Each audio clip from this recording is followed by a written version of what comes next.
Halo pemirsa, apa kabar? Mudah-mudahan semua dalam kondisi sehat walafiat. Saya Becky Tumewu kembali lagi akan menemani Anda selama 1 jam ke depan di dalam acara kita yaitu Dunia Sehat hanya di DAI TV. Nah pemirsa, kalau Anda mau ikutan nanti untuk telepon silahkan bersiap-siap di 021 290 32644 dan juga bisa kita komunikasi via social media yaitu via Twitter melalui @daai_TV dengan hashtagnya Dunia Sehat. Oke pemirsa, kali ini kita membicarakan tentang apa ya? Nah pemirsa, kali ini kita akan membicarakan tentang sesuatu yang berkaitan dengan kulit. Coba deh Anda cek bagian tubuh Anda. Entah di tangan atau di kaki atau di lutut atau di lokasi lain di bagian tubuh Anda yang seringkali terasa gatal kemudian berwarna kemerahan dan kemudian tampak bersisik atau kadang-kadang tampak bengkak. Kemudian kalau dicek ke dokter nanti dikatakan apakah itu eksim ataukah bukan ataukah apa gitu ya. Nah pada dasarnya ternyata penyakit peradangan kulit yang disertai oleh rasa gatal itu yang sering disebut eksim ya pemirsa ya. Memang bukan hanya mengganggu aktivitas kita sehari-hari saja. Tapi ternyata kalau dibiarkan begitu saja ini gak baik banget loh pemirsa. Kenapa tidak baiknya? Karena bisa berdampak pada penyakit kardiovaskular. Waduh kok serem banget ya, dan kalau dipikir-pikir kok kayaknya jauh banget ya penyakit kulit hanya sekedar gatal-gatal, kemerahan gitu kan. Kita pikir iritasi atau peradangan tapi kok bisa sampai ke kardiovaskular. Nah menurut penelitian dari The Journal Allergy and Clinical Immunology, orang yang mengalami eksim pada kulitnya 48% tuh lebih mungkin memiliki tekanan darah tinggi. Dan resiko diabetesnya juga meningkat sebanyak 36%. Dan resiko kolesterol juga meningkat nih, bertambah menjadi 29%. Nah pemirsa kalau dengar kayak gini kan serem banget ya, bener gak sih gitu. Nah nanti kita akan tanya kepada dokter yang sudah ready, sudah standby di studio bersama dengan saya yang siap untuk berbagi dengan kita dan juga siap untuk menjawab pertanyaan-pertanyaan Anda via telepon tadi, oke? Nah tapi sebelum saya perkenalkan narasumber kita yaitu dokter ya, beliau adalah SPKK, spesialis kulit dan kelamin. Sebelum saya perkenalkan beliau, saya ingin mengajak Anda terlebih dahulu untuk menyaksikan tayangan yang berikut ini. Pemirsa Dunia Sehat, kulit kita sangatlah rentan terhadap beberapa penyakit. Dan eksim merupakan salah satu penyakit kulit yang sering dijumpai. Selain sering dijumpai pada masyarakat, eksim dapat terjadi pada siapa saja, dari bayi hingga orang lanjut usia. Ya, eksim atau dermatitis merupakan kelainan atau peradangan pada kulit dan mampu menyebabkan kulit melepuh sehingga mengeluarkan cairan dalam bentuk yang kronik. Gejala penyakit kulit eksim bisa bermacam-macam, mulai dari bentuk ringan yang hanya ditandai dengan kulit kering dan merah, sampai dengan bentuk kronik yang disertai dengan bengkak dan bernanah. Namun pada umumnya, eksim akan ditandai dengan rasa gatal yang tak tertahan, kulit bersisik, dan peradangannya cenderung bersifat kambuh. Faktor genetik dan lingkungan yang berhubungan dengan gaya hidup menjadi faktor pemicunya. Dan saat ini, eksim terbagi menjadi 4 tipe, dermatitis atopik, dermatitis kontak, eksim numular, dan eksim statis. Nah pemirsa udah lihat ya tadi ya sekilas tayangan tentang permasalahan yang akan kita bicarakan. Nah sekarang sebelum lebih panjang lagi obrolannya, saya ingin memperkenalkan kepada Anda tamu kami, narasumber kami yaitu Dr. Shalina Sebayang, spesialis kulit dan kelamin dari Rumah Sakit Awal Bros Tangerang. Apa kabar dokter? Baik ya dok, kita akan segera membahas nih dok tentang masalah tadi ya peradangan kulit yang seringkali atau akrabnya kita sebutnya eksim gitu ya dok ya. Nah kalau kita membahas penyakit kulit nih, sebetulnya apa aja sih yang menyebabkan kulit kita tuh rentan terhadap penyakit kulit? Nah, jadi seperti kita ketahui kulit itu pembungkus tubuh kita paling terluar. Betul. Yang langsung berhubungan langsung dengan dunia luar dan otomatis dia sebagai pertahanan terluar dari tubuh kita.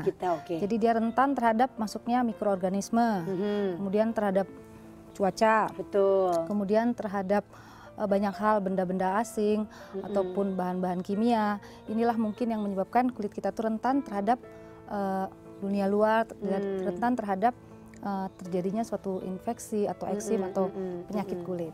Oke, nah biasanya penyakit kulit nih, apa aja sih dok yang biasa menyerang kita gitu? Penyakit kulit itu sebenarnya banyak sekali Mbak. Bisa karena gangguan sistemik juga bisa timbul penyakit kulit. Akibat kontak dengan bahan-bahan sekitar kita bisa timbul penyakit kulit. Bisa infeksi karena kulit kita kan memang terpajan ke dunia luar, menyebabkan infeksi terpajan terhadap infeksi bakteri, virus, jamur yang bisa tiap saat saja bisa menginfeksi. Kemudian penyakit tumor, penyakit kanker pun bisa menginfeksi kulit. Penyakit infeksi kayak penurunan daya tahan tubuh bisa menyebabkan mempengaruhi lagi ke kulit. Ya, gitu timbul ya? juga di kulit. Jadi apapun yang berasal dari dalam tubuh kita pun bisa tercermin di kulit. Gitu, sebagai suatu penyakit ya maksudnya. Iya. Jadi memang sih kalau diperhatikan gitu dok ya, kalau kita lihat kulit tuh memang menunjukkan bagaimana kondisi tubuh kita secara keseluruhan ya dok. Kalau kulitnya kering, mungkin kita dehidrasi, kayak gitu ya dok ya. Oke, nah dok, bagaimana dengan eksim? Apa nih kalau kita membahas eksim gitu, apakah eksim ini? Jadi eksim itu eksim itu dalam bahasa kedokteran disebut dermatitis. Jadi dermatitis ini suatu peradangan pada kulit yang dengan gejala subjektif yang sangat gatal dan biasanya pada kulit itu kelainannya tuh tampak dapat berupa merah-merah, mungkin kulit kering atau ada beruntus-beruntus merah. Kadang terjadi erosi, berair dan bahkan dalam fase lanjut dapat terjadi berkerak, hitam dan pecah-pecah. Gambarannya seperti itu kalau eksim. Jadi itu emang fase-fasenya ya dok, bukan ada macem-macemnya gitu? Ada macam-macam memang juga. Tergantung juga keparahan gitu barangkali ya dokter ya. Nah kalau eksim ini penyebabnya apa dok? Banyak sekali Mbak. Yang paling utama mungkin genetik ya. Jadi biasanya orang yang eksim, kalau kita tanyakan dalam keluarganya ada riwayat alergi, itu berarti eksimnya mungkin karena genetik. Tapi eksim dapat juga disebabkan akibat kontak dengan bahan-bahan alergen atau iritan yang berasal dari luar tubuh kita yang mungkin berkontak dengan kulit, dia bisa menimbulkan eksim juga. Kemudian ada penyakit dari dalam tubuh, infeksi sistemik, juga bisa timbul jadi eksim. Atau mungkin stres juga bisa menimbulkan eksim. Jadi banyak faktor. Waduh, kalau untuk manusia zaman sekarang sih kayaknya stres itu memang benar-benar musuh utama ya dokter ya. Berbagai macam penyakit itu kayaknya dicetuskan oleh stres itu tadi. Karena itu kita harus menjaga diri kita supaya tidak stres. Stres go away gitu ya. Oke dok, kita lanjutkan lagi obrolan kita. Tapi pemirsa jangan kemana-mana karena ini nih tadi kan eksim kok mengarahnya kepada penyakit-penyakit kardiovaskular, kan gawat ya. Karena itu jangan kemana-mana, tetap di acara kita Dunia Sehat.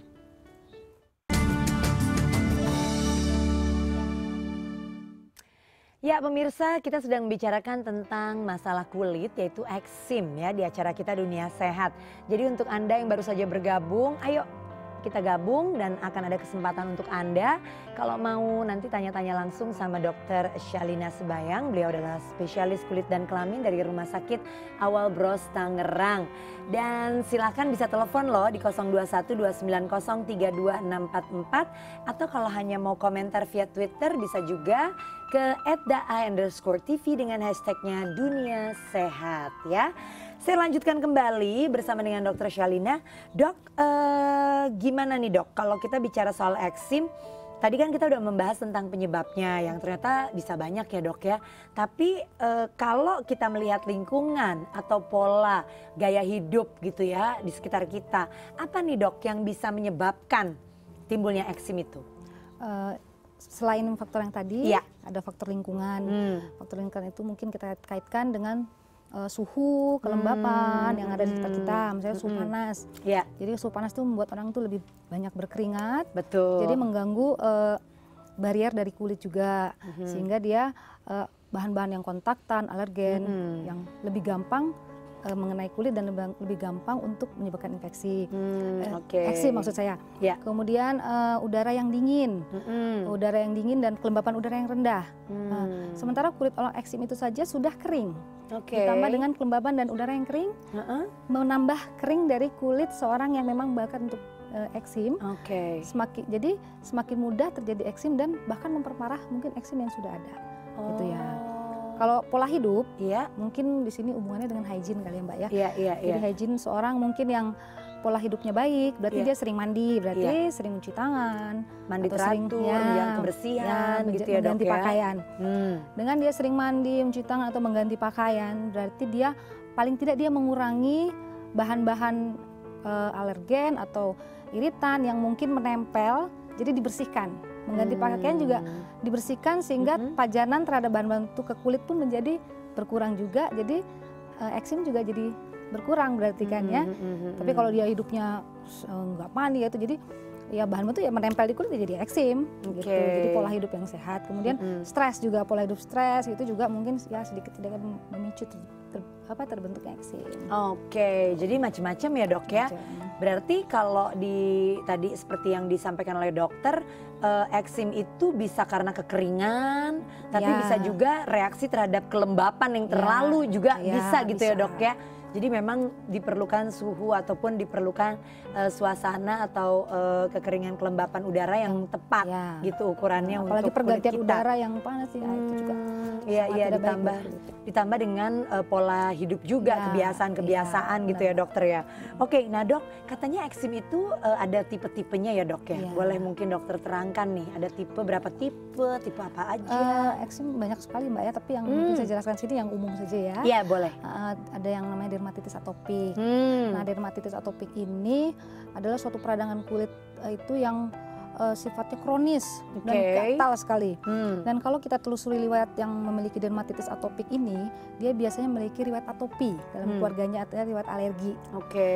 Eksim yang timbul itu bisa dicetuskan itu melalui karena adanya bahan-bahan alergen yang berasal dari luar tubuh yang masuk ke dia, baik melalui makanan yang dihirup atau yang langsung kontak dengan kulit dia.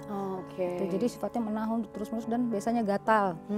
Kemudian yang kedua mungkin ada eksim dermatitis kontak atau eksim kontak. Eksim kontak ini ada dua macam. Yang namanya ada yang kontak iritan, kontak alergi. Nah, kontak iritan ini terjadi pada kulit apabila kulit kita berkontak dengan bahan dari luar yang bersifat iritan, seperti misalnya sabun, deterjen, bahan-bahan pelarut, kemudian bahan-bahan kimia asam, basa yang berkontak dengan kulit menimbulkan eksim, dan ini dengan gejala khas sekali yaitu burning sensation, jadi rasanya lebih panas dibanding dengan gatal. Satu lagi dia dermatitis kontak alergi. Ini akibat kulit kita kontak dengan bahan-bahan alergen yang berasal dari luar seperti nikel, logam, pakai kalung, pakai pinggang. Kemudian jadi gatel. Gitu minyak wangi ada deodorannya, parfum. Nggak cocok gitu ya. Digolongkan ke dermatitis kontak alergi. Ada juga dermatitis numularis. Jadi dermatitis numularis itu yang khas ya. Dia bentuknya seperti koin bulat-bulat, biasanya pada anak-anak ya. Itu disebabkan ini karena adanya infeksi dari dalam tubuh. Mungkin dia ada infeksi telinga, hidung, tenggorokan, atau infeksi cacing. Kadang juga bisa menyebabkan dermatitis numularis ini. Dia bentuk khasnya yang kayak dia berbentuk khas seperti koin, bulat-bulat di kaki. Jadi kalau kayak bentol gitu ya Dok? Enggak Mbak, jadi ada bulat-bulat, pinggirnya itu beruntus-beruntus, tengahnya tuh ada kayak penyembuhan luka, jadi kayak central healing. Kayak begitu ya. Biasanya dari infeksi dari dalam tubuh, bisa gigi, telinga, hidung, tenggorokan. Reaksinya ke sana, ke kulit. Stres juga gitu bisa ya? menimbulkan itu. Gitu. Kemudian ada dermatitis satu lagi, mungkin yang nggak terlalu umum ya, dermatitis statis. Nah, dermatitis ini mungkin akibat gangguan perfusi jaringan di bagian kaki, bagian tungkai bagian bawah. Ini akibat adanya hipertensi vena dan ada penyumbatan mungkin ya daerah situ, menyebabkan kulit di situ perfusinya tidak baik, kulit menjadi kering, menebal, sehingga menimbulkan rasa gatal buat pasien, dan pasien menggaruk, akhirnya menjadi eksim, berair, infeksi dan lain-lain. Gitu. Oke. Nah dok, berarti kalau dari eksim tadi tipe-tipe yang dokter udah jelaskan, dari sekian banyak tipe yang banyak itu menular nggak dok? Atau ada yang menular nggak? Eksim tidak menular, tapi diturunkan secara genetik ataupun didapat. Gitu, tidak menular. Berarti tidak perlu dikhawatirkan bahwa aduh ntar nular jangan deket-deket gitu, enggak. Tapi dia bisa diturunkan secara genetik dari orang tua kepada anak, begitu ibaratnya ya dok ya.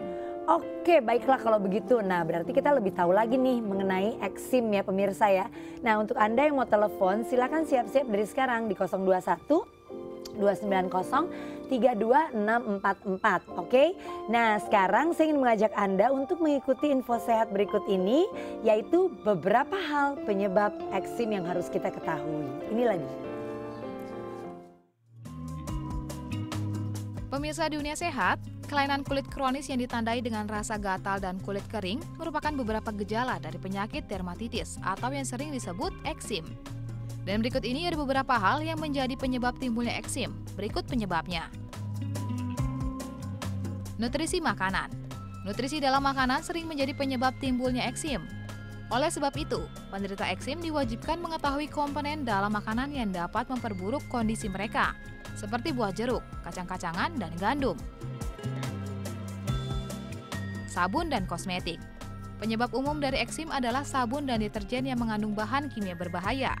Kandungan minyak, surfaktan, atau kristal pada sabun dan deterjen menyebabkan reaksi alergi pada kulit.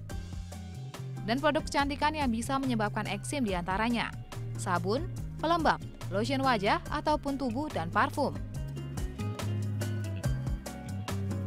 Perubahan temperatur udara.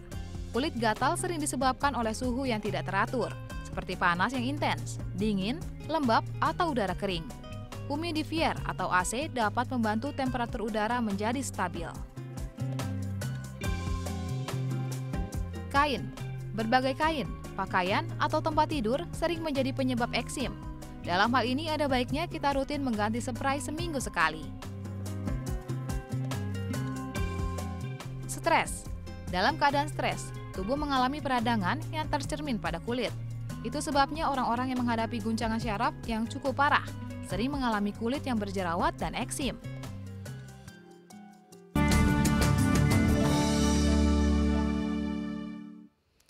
Ya pemirsa, kita lanjutkan kembali ya obrolan kita mengenai eksim ya, masalah kulit ini ya. Dan bersama dengan Dr. Syalina Sebayang, spesialis kulit dan kelamin dari Rumah Sakit Awal Bros Tangerang. Nah pemirsa bisa ikutan telepon, apalagi ini masalah eksim, masalah kulit pasti deh banyak yang ngalamin ya. Silakan telepon di 021 290 32644. Oke. Nah dokter, tadi kan kita udah membicarakan soal tipe-tipe ya. Nah kalau dari yang tadi dokter jelaskan, tipe eksim ini mana yang paling berbahaya dok? Eksim tidak berbahaya dan tidak mematikan. Namun yang paling tidak enak, mungkin tidak nyaman karena eksim itu sangat gatal. Jadi mungkin orang bekerja tidak nyaman, tidur pun tidak nyaman.